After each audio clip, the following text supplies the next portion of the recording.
And so you're going to get a pulse and a big increase in cortisol at some point every 24 hours. You want that to be early in the day and when you want to be alert. Now, some people wake up at 10 a.m., right? I've got a friend who's, I consider, he's kind of a mentee of mine, and he likes to sleep in, and he's a teenager. He sleeps in. So he's going to wake up at 10, but then he goes outside and he gets his sunlight.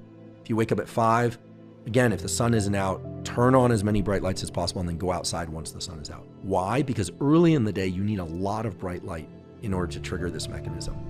Now, the second tool is that later in the day, as the sun is heading down, it doesn't have to just be crossing the horizon, you also want to get light into your eyes for the following reason. It adjusts the sensitivity of what we call the retinal photoreceptors, the cells in the eye that detect light, and makes it such that nighttime light that you're going to get at 8 or 9 p.m. won't have as severe an effect on reducing melatonin. So I consider it kind of your Netflix inoculation. Because when you're viewing screens at night, or unless you have built your house so that all the lights are red lights and they're really dim, most people use artificial lighting at night, and that can mess up sleep. So if you're really extreme about it, you make your house a cave at night. I don't do that. Okay, I tend to dim the lights. I don't like bright lights after about 7 or 8 p.m. But getting that afternoon light is great because it sends 2 signals to your brain and body about where you are in time, meaning time is the rotation of the earth.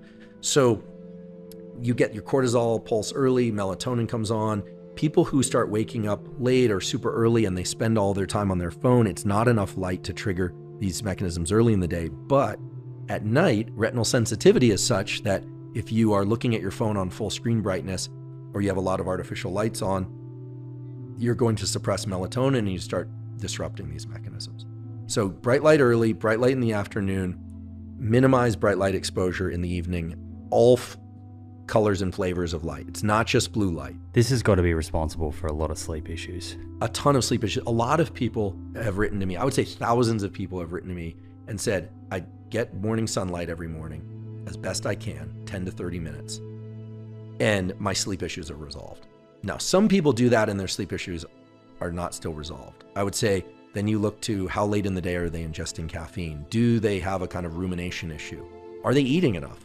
I mean, one thing that is not commonly discussed is that in order to sleep well, you have to eat enough.